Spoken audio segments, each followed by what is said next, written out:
Hello, everyone. Welcome back to another video. It's been a while. It's been a really good while.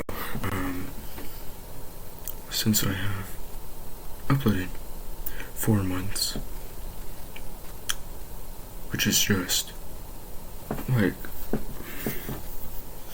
a long time.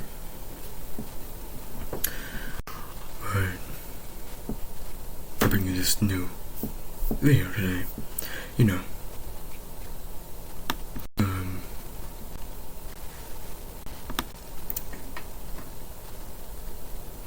so basically, let me turn my phone.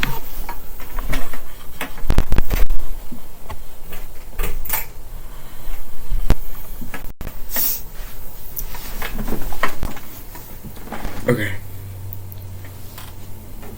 So, before we begin, I just want to say that I don't really know much about, plausibility, right?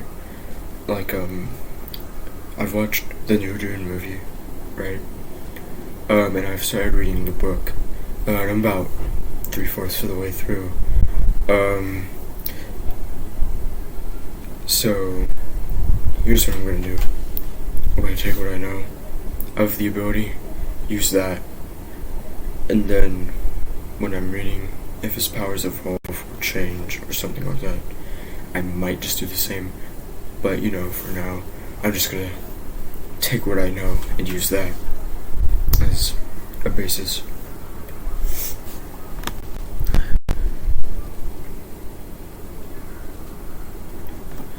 Okay. Let me get a drink of Powerade.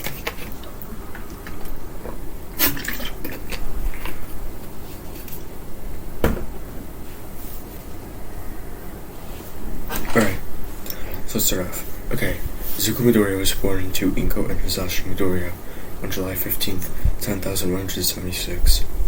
He lived a relatively normal life until he turned 4 years old in the year 10,180, when he was pronounced quirkless by a doctor named Maruta Shiga, if I'm correct. That is, since he was announced to be quirkless, he was bullied by his peers, and eventually he gave up on the idea of being a hero because he realized that if he held onto that dream, that at that point he would have been delusional. So when he gave up on trying to be a hero, most people started leaving him alone, but some still, bothered him, pestered him, however you want to word it. When Izuku turned 14, he was attacked by the sludge villain, and the same happened as in canon, except that when Izuku tried saving Bakugo, All Might is not able to find him afterwards. Then Izuku turns 15 in the year 10,191. This is when things start to change. This is when our real story kind of begins. Lately, he was starting to have weird dreams, like visions of some sort. He didn't know what they meant. All he knew is that they were reoccurring. And then that changed when one of his visions happened in real life. It was slightly different than what he had seen, but to him, the fact was that his dreams had predicted the future somewhat. Izuku then plagued himself with questions about his own mind, and eventually thought that it was a quirk. So he got his mom to take him to the quirk doctor, Maruto Shiga.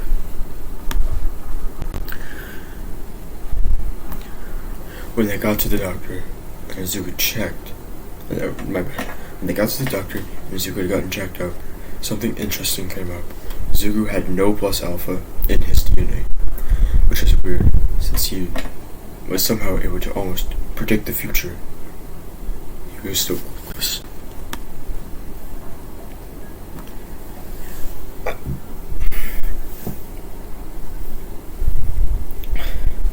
When Izuku would start high school, in a few months he would be entering UA's support department and business courses.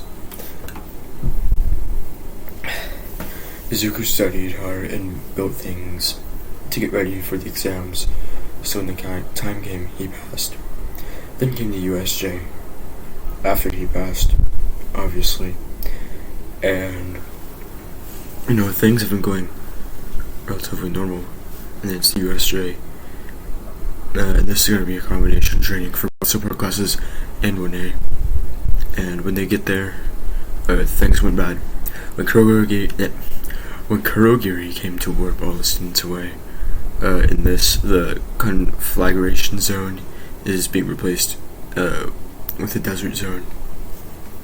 Izuku got transported to the desert zone and was immediately hit by a huge wave of dust, wave, and sand. Izuku didn't know this, but he was never. Izuku didn't know this, but he was near the end of the sand zone, but made the mistake of going the opposite way of the exit of the zone and went further in. It was starting to get really hot in there, and Izuku obviously had no water, so he started to use the sweat for what he was wearing. He was wearing the UHM uniform because he's not a Hero Corps student, so he doesn't have the Hero Corps, costumes and stuff. And used it to try to hydrate himself, but he couldn't find any cover. It was just dunes. He then saw strange colored sand coming his way and was confused. Suddenly he started having a vision. He kept hearing the term Kwisatz Haderach thrown through his mind, and he was waking up to someone. It was the girl he had been seeing in the streams. Then he got stabbed. He fell to the ground and was holding where he got stabbed. Suddenly, he got shook, and he snapped out of it. He saw the figure of Pro Hero Snipe holding him. "What happened?" asked the Snipe, and then Izuku responded with, "I had a vision." "What's your quirk?" "I don't have one." "Then how do you have the visions?" "I don't know. They happen when I sleep. And I just had one when this huge bust of, darker looking sand came at me." Snipe looks and sees a patch of this sand only, a few feet away. "Like that?" the hero says. "Yeah, like that. I'll see to it that Recovery Girl will analyze this and tell you what it is." "Yes, sir. Come on, let's go. The villains were taken care of, and I need to get you back to the entrance." Okay. Alright. After that whole debacle, Izuku got checked up for questions and then went home. He started wondering why this vision started happening when he breathed in the sand, this different colored sand. So he started to look on the internet and found nothing, absolutely nothing. That's when he decided he wanted to go on vacation to a desert himself. I picked the Gobi Desert because I just looked up great desert vacation areas, and that's the first one that came up. Okay, so then he did the logical thing. He opened his door, went over to his mom that was cooking dinner at this point, and said, "Mom, can we go on vacation to the Gobi Desert?" Inko was confused on why her son had asked her if they can go on vacation to a desert. A desert. Not anywhere nice, but a desert, is what he asked. "Izuku, honey, why would you want to go on vacation to a desert of all places?" "Because it's calling me." "It's calling you?" "Izuku, deserts can't do that." "I need to go there." "Why?" "I don't know. I just have this feeling." "When your father gets home from work, you can ask him about it, because I'm not bringing you to no desert." "Okay." So Izuku waited for his dad to come home, and by the time Hisashi got home, Inko was putting points on the table, and Izuku was sitting down. Inko then said, "Honey, Izuku has something to ask you during dinner." Hisashi sat down. When they started eating for a few moments, there was silence, then Hisashi spoke up. "So what's this thing you need to ask me about?" "Can we go on vacation to a desert?" "What desert?" "Hisashi, are you really going to entertain this idea?" "Shush. Izuku needs to ask me something." "The Gobi Desert. Why?" "I don't know. I just have this feeling about the place." "Alright, we can go, but you're planning it." But honey, he wants to go to a desert. He doesn't even know why he wants to go there." "It will be fine. I'll look after him while we are there." "Why can't I come with?" "Because this is because this will be a me and a Zuru thing, you know? Anyways, I don't get to talk to the world guy that much anymore. And that is the end of that. So... oh, shit. Okay. That's what I'm gonna do for part 1. Yeah. Started out with this, you know. It's not all I have written. I just don't want to read all of it now. So that way, if I do have to record part 2, it's either really short, you know, or something. Right? But I'll try to upload more. Okay. I'll be uploading more. I know that. Next month, December. 1, because Christmas break, and 2, sometime this month I have to do surgery. The usual. But, yeah. That's it for this part. I'll see you guys on my next upload.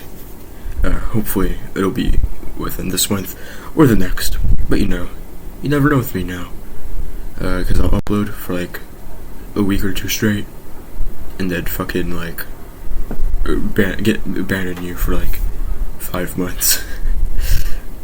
See ya.